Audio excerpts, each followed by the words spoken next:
नमस्कार, मैं हूं आपके साथ मयंक मिश्रा। आज 26 तारीख है और देखिए इस वक्त की बेहद अहम खबर। ईरान की तरफ से बड़ी प्रीएम्प्टिव स्ट्राइक की धमकी दी गई है अमेरिका को और यह कहा गया है कि ईरान इस बात का इंतजार क्यों करे कि अमेरिका हमला करेगा, बल्कि ईरान एक कदम आगे बढ़कर अब खुद अमेरिका के जहाजों पर हमला कर सकता है। देखिए पिछले 3 दिन से मैं अपने वीडियोस में बार बार यह बात कह रहा था कि अमेरिका ने जो ब्लॉकेट कर रखे हैं, अपने शिप्स खड़े रखे हैं और ईरान के जहाजों को आने जाने से रोका जा रहा है, इकोनॉमिक ब्लॉकेट किया गया है। इसके खिलाफ ईरान की तरफ से अमेरिका के जहाजों पर हमला हो सकता है। मैं पिछले 3 दिन से लगातार यह आशंका जता रहा था और अब ईरान के उप विदेश मंत्री की तरफ से यह बयान सामने आ गया है। देखिए, the tension between the United States and Iran are escalating after Iran's deputy foreign minister Kazem Gharibabadi said Tehran has the right to take preemptive action instead of waiting for US to attack. कि America हमला करे इसका इंतजार अब Iran नहीं करेगा। Iran के पास पूरे अधिकार हैं कि एक कदम आगे बढ़ के अगर उसे लगता है कि अमेरिका हमले करने जा रहा है तो पहले हमला कर दे। इस पूरे मामले के बीच में जो असली खबर है, ईरान के निशाने पर है अमेरिका का aircraft carrier USS George Washington. ये वो एयरक्राफ्ट कैरियर है जो अब्राहम लिंकन जब यहां से भाग गया, या ये कहें कि वापस चला गया, क्योंकि उसके सैनिक तो वहाँ पर सुसाइड कर रहे थे, ईरान के खिलाफ जंग करने की हालत में नहीं थे, उस पर खाना खत्म हो गया था, यानी तमाम ऐसी दिक्कतें थीं कि यूएसएस अब्राहम लिंकन जो है वो ईरान के खिलाफ जंग करने की हालत में नहीं था और उसको लेकर अमेरिका के रक्षा मंत्री भयंकर निशाने पे अमेरिका में, उसको वहाँ से हटाया गया। उसके बदले फिर जो है यूएसएस जॉर्ज वॉशिंगटन को भेजा गया। अब ये यूएसएस जॉर्ज वॉशिंगटन ईरान के निशाने पर है और बताया जा रहा है कि अगर ये ब्लॉकेड इसी तरह से कंटिन्यू हुआ तो ईरान अपनी एंटी शिप मिसाइल से अमेरिका के इस एयरक्राफ्ट कैरियर को सीधा हिट कर सकता है और ये जवाब होगा उस इकोनॉमिक ब्लॉकेड का जो अमेरिका ने बना रखा है। देखिए, गरीबाबादी साहब जो ईरान के उप विदेश मंत्री, इनकी तरफ से एक और बयान है। He also stated that the temporary Iran Oman shipping arrangement does not mean the straight of Hormuz will open immediately. उन्होंने ये कहा कि ओमान के साथ हमने आने जाने को, जहाज़ों के आने जाने को लेकर जो कुछ नियम कायदों पर हमारी चर्चा हुई है और एक सहमति सी बनी है, इसका मतलब ये कतई नहीं है कि हॉर्मुज जो है वो खुलने जा रहा है। इसका मतलब ये मत निकाल लीजिए कि हॉर्मुज को ईरान खोलने जा रहा है। हॉर्मुज पूरी तरह से बंद है और जब तक अमेरिका ईरान की शर्तों को पूरा नहीं करता तब तक हॉर्मुज बंद रहेगा। पिछले 48 घंटों में सिर्फ एक जहाज पार हुआ है हॉर्मुज से। ये कई महीनों को आप देखें, उसके सबसे लोअर स्तर पर आ गया है यहां से जहाज़ों का निकलना और जो है तेल का निकलना। जनरल मुनीर की जब कल मुलाकात हुई मोहसिन रिजाई साहब से, उसके बाद डोनाल्ड ट्रंप का यह बयान आना कि हमने वहां से जो है बारूदी सुरंगें हटा दी और रास्ता खोल दिया है।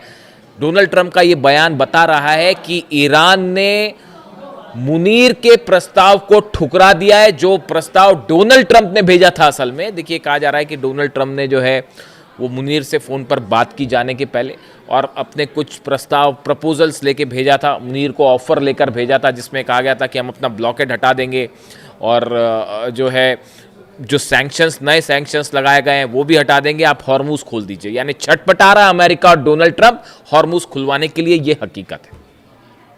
और जब मिलिट्री पे आप नहीं हरा पाए, देखिए ये इकोनॉमिक ब्लॉकेड हुआ क्यों? क्योंकि पूरी दुनिया के सामने ये सच सामने आ गया कि अमेरिका की नेवी, ईरान, अमेरिका की नेवी, अमेरिका की फोर्सेस, अमेरिका की सेनाएं, अमेरिका के जहाज, अमेरिका के फाइटर जेट ईरान को नहीं हरा सकते, बल्कि ईरान भारी पड़ गया है। ये बात सिर्फ मयंक मिश्रा नहीं कह रहे, ये बात खुद हिलरी क्लिंटन कह रही है। अमेरिका के इंटरव्यू में बैठ के ये बात बोल रही हैं कि डोनाल्ड ट्रंप की ईरान पॉलिसी सबसे बड़ी हार है डोनाल्ड ट्रंप एडमिनिस्ट्रेशन की। ये बात अमेरिका की पूर्व विदेश मंत्री हिलरी क्लिंटन कह रही है। तो मेरे ऊपर कभी कभी आरोप लगते हैं कि आप जो है ईरान को फेवर कर रहे हैं, ऐसा बिल्कुल नहीं है। मेरा काम है आप तक सच पहुंचाना। मिलिट्री स्ट्राइक छोड़ के इकोनॉमिक ब्लॉकेड इसलिए किया गया क्योंकि यह जंग अमेरिका हारा है। मिलिट्री के स्तर पर भयंकर नुकसान हुआ है अमेरिका को और अब वो धीरे धीरे डिटेल्स निकल के सामने आ रहे हैं। जॉर्डन में बेसिस तबाह है, बहरीन में बेसिस तबाह है, कुवैत में बेसिस तबाह है। इसके अलावा आप देखिए सीआईए के कई सारे हेडक्वार्टर्स जो है वो हिट कर दिए गए। अब उसका नुकसान धीरे धीरे निकल के सामने आ रहा है। पिछली बार 40-42 प्लेन गिर गए थे, इस बार फिर जो है बताया जा रहा है कि बड़ी संख्या में F-15 जेट्स जो है वो तबाह हो गए। अरब की आप रक्षा नहीं कर पा रहे हैं। अब जो है वो अमेरिका कोशिश कर रहा है कि किसी तरह से हूती के हमले रुकवाए जाएं अरब पर। किसके कहने पर सऊदी ने अटैक किया था? अमेरिका के कहने पर। जो सना में इंटरनेशनल एयरपोर्ट पर जो ईरान का प्लेन उतर रहा था, उस पर सऊदी ने यह कहकर हमला किया कि साहब जो है उससे हथियार उतर रहे हैं। और उसके बाद डोनाल्ड ट्रंप का यह बयान आना कि अब इस गेम में एक नया प्लेयर शामिल होने वाला है, यानी अमेरिका के लिए यह हमले करवाना जो है कोई खेल है, और इसमें नए प्लेयर, उन्होंने सऊदी के लिए यह बात कही थी कि new player will be entering in this game, यानी वो एक नया प्लेयर मान रहे थे सऊदी को। और जैसे तमाम एक्सपर्ट बताते हैं कि अमेरिका की बात मान के सऊदी ने स्ट्राइक कर दी, और अब हालात यह है कि हूती को भी नहीं हरा पा रहे।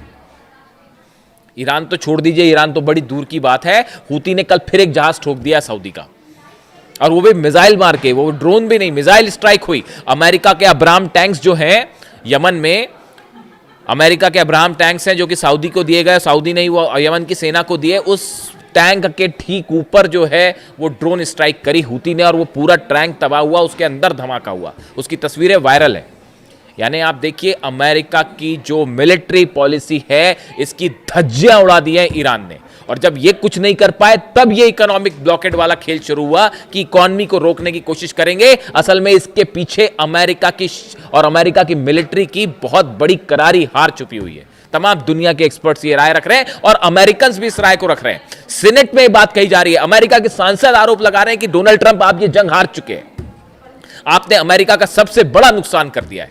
ये बात मैं नहीं कह रहा, मैंने तो ये बात उसी दिन कही थी जिस दिन अली खामनेई साहब का असैसिनेशन हुआ था। 28 तारीख को जो मेरा पहला वीडियो बना था, उस वीडियो में मैंने कहा था कि अली खामनेई साहब को अपने असैसिनेट कर दिया। ये असैसिनेशन का नतीजा ये होगा कि अमेरिका ये जंग हारेगा। अली खामनेई साहब के पर हमले का मतलब ये होगा कि अमेरिकन जो हेजेमनी है, सुपर पावर की इमेज है, वो तार तार हो जाएगी। इस हमले का मतलब यह होगा कि अब ईरान एक नया सुपर पावर बनेगा। आज मैं आपको डंके की चोट पर यह बात कह रहा हूं। आपको क्या लगता है, ये वॉर रुकने के बाद क्या जंग रुक जाएगी?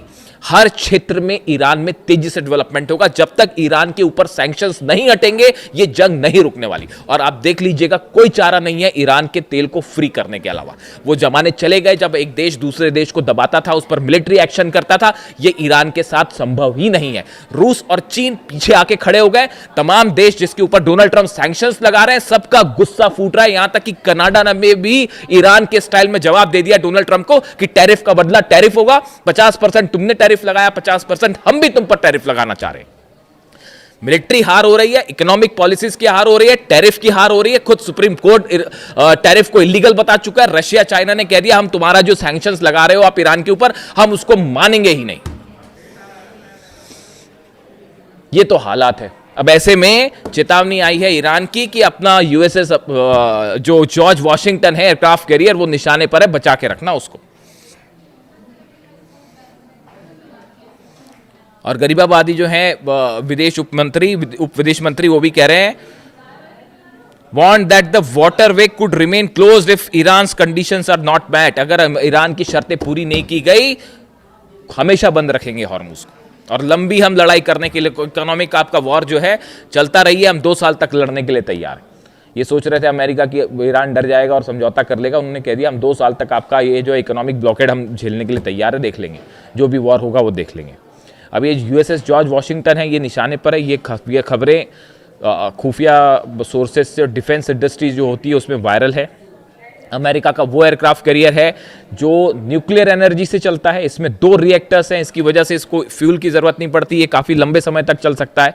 और निमित्ज क्लास का युद्धपोत है, 6ठा युद्धपोत है अमेरिका का जो निमित्ज सीरीज़ का है। इसकी लंबाई करीब 1100 फीट है और ये 30 नॉटिकल माइल्स की स्पीड से चल सकता है। और इसमें 85 फाइटर जेट्स हैं और हेलीकॉप्टर्स भी हैं और 5000 से ज़्यादा सैनिक हैं। अब ये सब के सब ईरान के निशाने पर हैं। अगर ये ब्लॉकेड नहीं हटा, मैं आपको बार बार कह रहा हूं कि अगले चंद दिनों के अंदर ईरान की तरफ से आप स्ट्राइक देखने जा रहे हैं। अगर ईरान के लोगों पर आपने, ईरान के सुप्रीम लीडर को असैसिनेट किया, वहां के आम छोटे छोटे बच्चों पर आपने बम गिराए, अब अगर आप उनकी इकोनॉमिक ब्लॉकेड रोकने की कोशिश करते हैं, इकोनॉमिकली ब्लॉक करने की कोशिश करते हैं, तो ईरान रिटेलिएट करेगा, जरूर करेगा। और निशाने पर अमेरिकन शिप्स होंगे, अरब देशों के जितने ऑयल फील्ड्स हैं वो सब निशाने पर होंगे। इससे जुड़ा जो भी अपडेट होगा मैं आपको पहुंचाऊंगा। एक बड़ी जंग दस्तक दे रही है और इस बार ईरान इसको लीड करेगा, ईरान की तरफ से इसकी शुरुआत होगी। अब तक अमेरिका और इजराइल हमले करते थे, ईरान जवाब देता था, अपनी रक्षा का इंतजाम करता था, लेकिन मोहसिन रजाई साहब के आने के बाद से अब ईरान एक स्टेप आगे रहेगा और हमला करने के मूड में है, जो स्थिति आ रही है और खतरे में ये जहाज है अमेरिका के। इससे जुड़ा जो भी अपडेट होगा आप तक पहुंचाऊंगा। वीडियो कैसे लगा कमेंट करके बताएं। Thank you so much.